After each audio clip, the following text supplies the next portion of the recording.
All that I know is that I know nothing.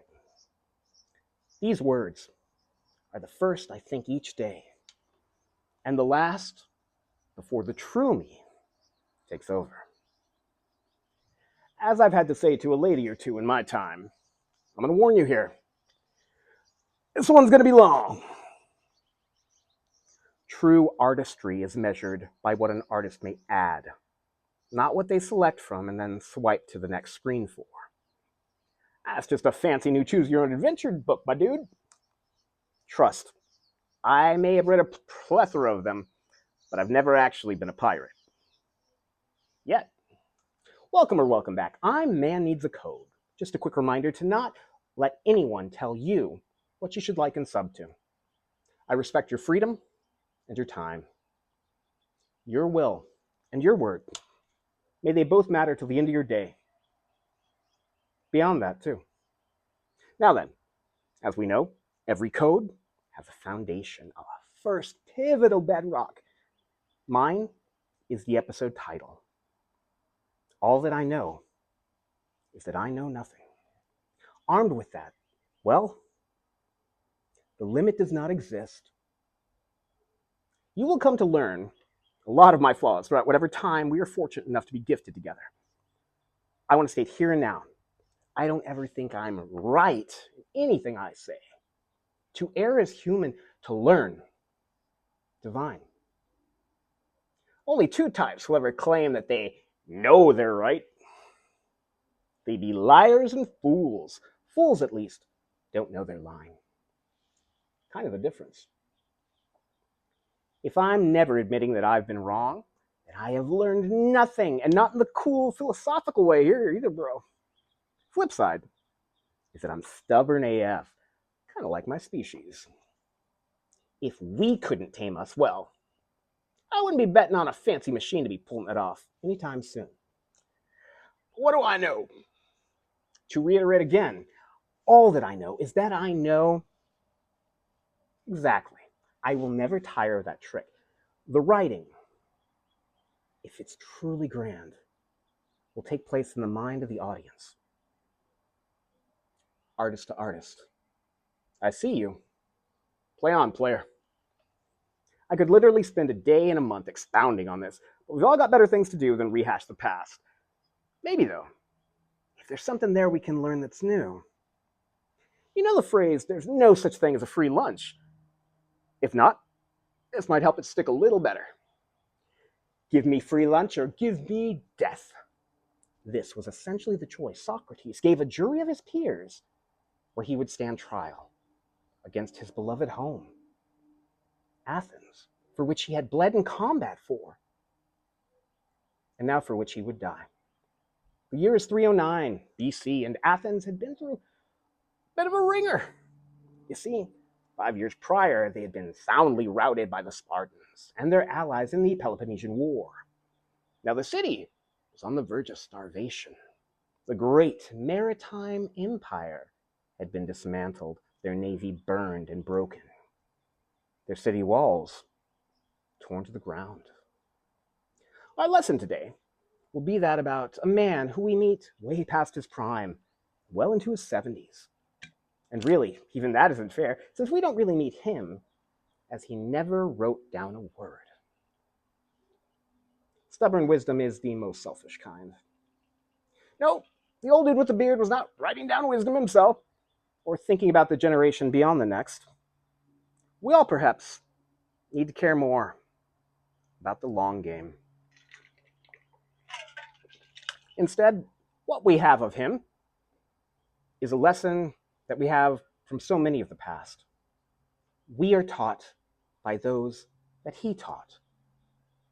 His students pass on the lesson. Every teacher should make every student aware, someday I'll be dead, and then the torch will beckon you. The flame remains, the heat of humanity, and the rebel light, a beacon in the blanket of the darkest water. No, we know Socrates, because Plato was good enough to write that shit down. It's not always up to us to know our own wisdom. So maybe start jotting down a few things yourself. The future might need you more than you can currently see. Vision gets worse with age, after all. Both the long view and the game require the hardest virtue, that of patience. Wisdom takes pain, kind of like humanity. We get his namesake, method of questioning through the dialogues. These are a montage of imaginary debates that he might have had with others. They're parables, though, to cut right through to the real heart of things. It is the basis of a lot of Western thought, and for all this, Athens would put him on trial and sentence him to death. Comes for us all in the end, but he, clever, he chose his own path. I want to be crystal here. He was not a fan of the everyman or of democracy. He would argue that when we want a house built, one should go to an architect. And yet, with public policy that may have an impact on everyone, you let some rando off the street come in and here have their say? It's nice to see how far we've come from that one. In a very real sense, he was a crypto oligarch. Different crypto, I'm fairly certain. Back to the past. He made a lot of enemies with his little questions. Punishing him would send a rippling chill out that restored democracy in Athens and would punish any who dare to challenge her authority. As such, the great show trial of the day began. Every Athenian citizen would care about this outcome. He'd be charged with 2 counts, breaking the law by not acknowledging that the gods are there, but only the ones that the state recognizes. And number 2, by acknowledging demonic beings. It continues that he has also broken the law by perverting the minds of the youth with his teaching to question all and assume nothing.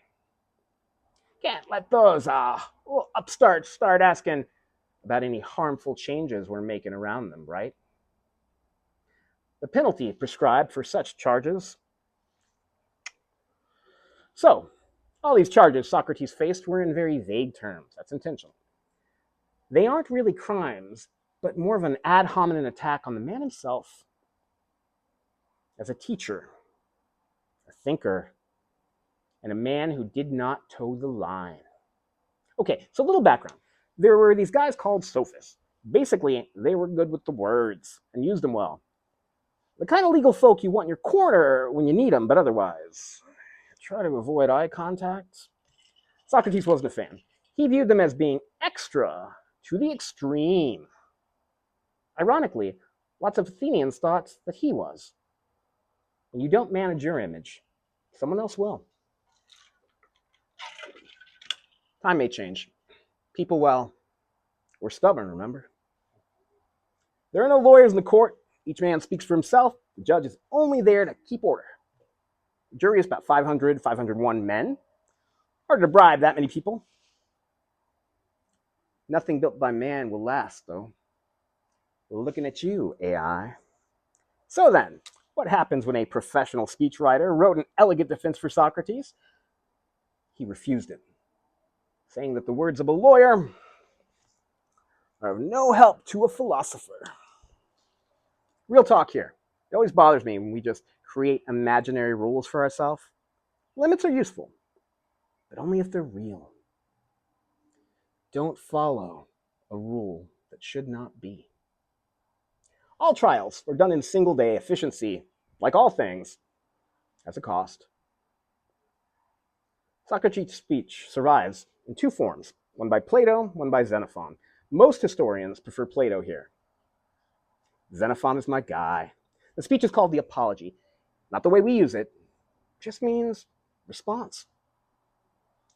So no, Socrates didn't think that he was wrong, but he felt in his bones that they were.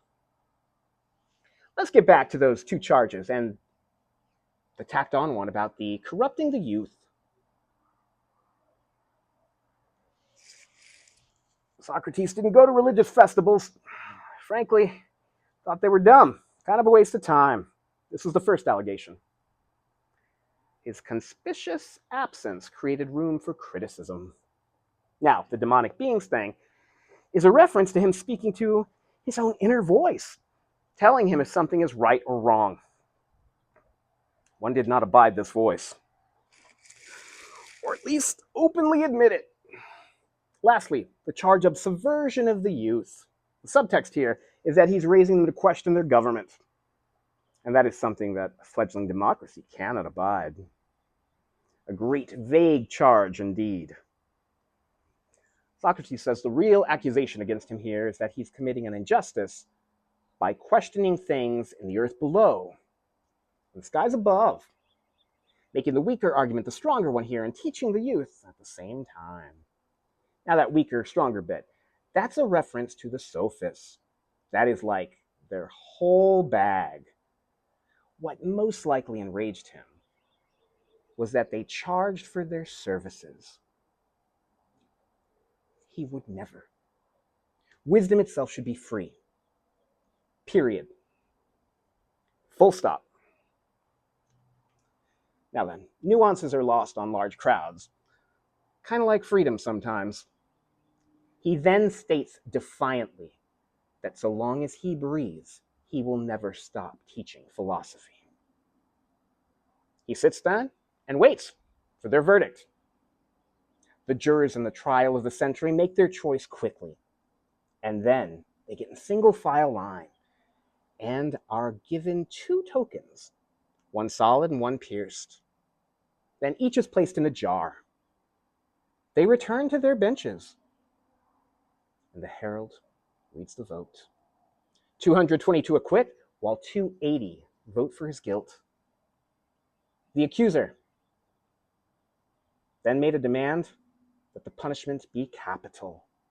Obviously, Socrates would argue the latter, but instead he says this: that as payment for all his public service, as well as wasting his time with whatever this thing is, that he therefore shall receive the same honor as the Olympians themselves, a free lunch for the rest of his life.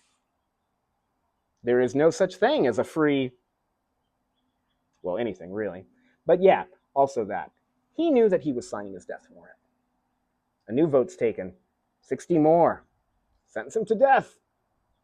He tells them death is nothing to fear, or it's simple migration. And so we part, you to life, and me to death. And which of us goes to the better place? Only the gods know. It's a good quote. A parting shot through the blood of time. Well played, old man. Well played. In his final moments, when he was in his cell, a friend has come to offer him safe haven and escape. He flat out refuses because he wants the lesson to stick. His last bath is taken so as to not burden others with having to bathe his body. He sends his wife and 3 children away as well, as he doesn't want to watch them cry. His executioner comes to him to apologize for what must be done and asks if he can at least eat with him one last time. Again, he refuses. He asks the man to get the poison and pour out a little for the gods.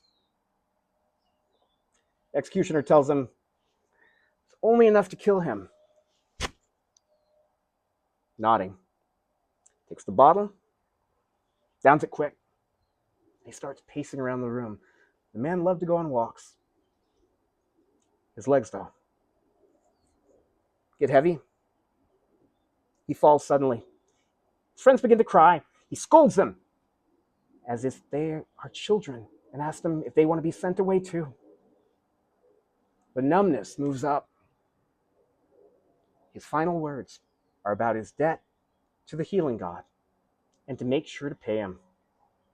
I got to pay the piper and settle up in the end. Well, that about wraps up this one. Thanks again for your time. And as always, get good rest. Remember to hydrate. Consume something green if you can. Make good choices and don't die. Knowing you know nothing misses the part about you. Never forget that part.